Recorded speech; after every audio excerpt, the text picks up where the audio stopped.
Hello YouTube family, कैसे हैं आप लोग। आशा करती हूँ आप लोग अच्छे होंगे, स्वस्थ होंगे, मस्त होंगे, अपने अपने घर में अपने अपने परिवार साथ खुश होंगे। और देखिए, मैं एक बहुत सुंदर सा नाच का हरवा गीत सुना रही हूँ। आप लोग सुनिएगा, ढेर सारा प्यार दुलारा आशीर्वाद भरपूर दीजिए। चैनल पर नए हो तो चैनल को लाइक सब्सक्राइब जरूर करिएगा, कमेंट करिएगा, ज़्यादा से ज़्यादा शेयर करिएगा। मोरया नाड़ी बालमा, मोरया नाड़ी बालमा, से जिया सोवना हमारी मोरया नाड़ी बालमा, से जिया सोवना हमारी मोरया नाड़ी बालमा, मोरया नाड़ी बालमा, मोरया नाड़ी बालमा, से जिया सोवना हमारी मोरया नाड़ी बालमा,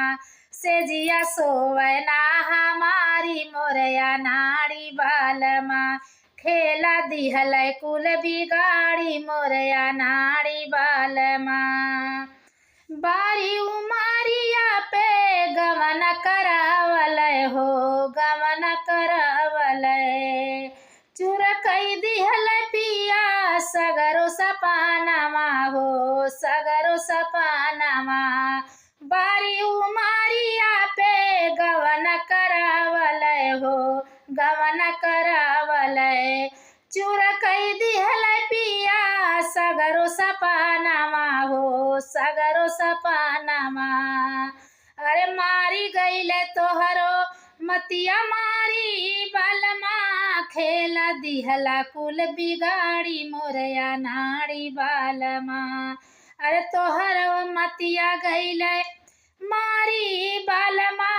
खेला दिहला कुल बिगाड़ी मोरया नाड़ी बालमा, पीट दूसरे कह के माड़ी मोरया नाड़ी बालमा, मोरया नाड़ी बालमा, मोरया नाड़ी बालमा,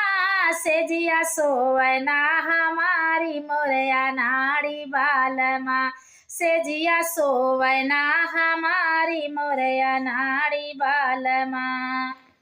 नैहरे में सीखे नाही गुनमा सहुरवा हो, गुनमा सहुरवा,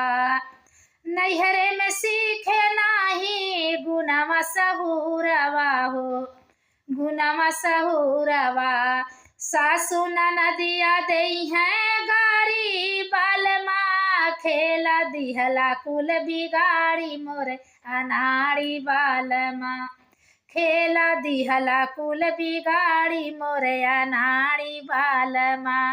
पीटा दूसरे काय के वाड़ी मोर अनाड़ी बालमा, मोर अनाड़ी बालमा, मोर अनाड़ी बालमा, से जिया सोवना हमारी मोरया नाड़ी बालमा, से जिया सोवना हमारी मोरया नाड़ी बालमा।